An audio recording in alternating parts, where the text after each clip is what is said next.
আসসালামু আলাইকুম সবাইকে। আজকে আমি শেয়ার করব একটি ভিন্ন রকম মাংস রান্নার রেসিপি যেটার নাম হচ্ছে কড়াই গোস্ত। তো এর জন্য আমি কড়াইতে তেল দিয়ে নিয়েছি। আর হচ্ছে এখন এই তেলের মধ্যে সরাসরি গরুর মাংসগুলো দিয়ে দিব আর সুন্দর করে ভেজে নিব প্রায় ১০-১২ মিনিট। এমনভাবে ভাজতে হবে যেন মাংস থেকে পানি না ছাড়ে। পরিমাণ মতো লবণ দিয়ে দিব। আর হচ্ছে আমি ভেজে নেব খুব ভালো মতো। তো কিছুক্ষণ পরে আমি হচ্ছে একটা বড় সাইজের টমেটোকে ৪ টুকরো করে এই মাংসের মধ্যে দিয়ে দিয়েছি। কেউ যদি আরো বেশি টমেটো খেতে পছন্দ করে তাহলে ২ টা দিতে পারে।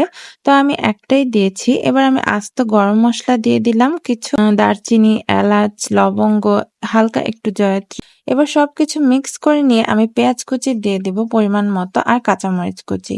এবার এগুলোকেও আমি আরো কিছুক্ষণ ভেজে নিব।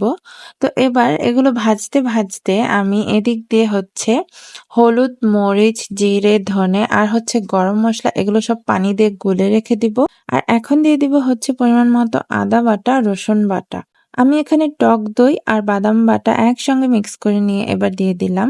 তো এগুলো খুব ভালো মতো কিছুক্ষণ নেড়েচেড়ে মিক্স করে নিয়ে এবার যে হলুদ মরিচের গুঁড়াটা আমি পানি দিয়ে ভিজিয়ে রেখেছিলাম সেটা দিয়ে দিব। তো এভাবে পানি দিয়ে মসলা যদি ভিজিয়ে রাখা হয় তাহলে এটা থেকে কিছুটা বাটা মসলার স্বাদ পাওয়া যায় আর মাংসের কালারটাও অনেক সুন্দর। আর মসলা পুড়ে যাওয়ার ভয়ও থাকে না।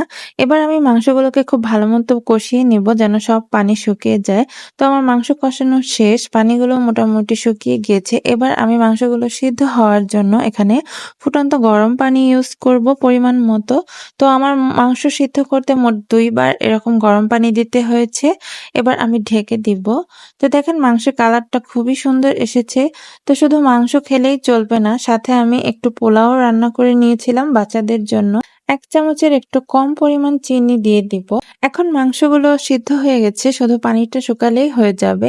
তো এই মাংসটা আমার বাচ্চারাও ভীষণ পছন্দ করেছিল। সবসময় নরমালি তো আমরা কষা মাংসই রান্না করি। তো এই কষা মাংস স্বাদের বাইরে এরকম রান্না করলে বাচ্চা-কাচ্চারা খুবই খুশি হয়। আর এটা পোলাও, খিচুড়ির সাথে খেতে খুবই ভালো লাগে। রুটি পরোটার সাথেও খুবই ভালো লাগে। সামনে কোরবানির ঈদে অবশ্যই এভাবে মাংসটা রান্না করার ট্রাই করবেন।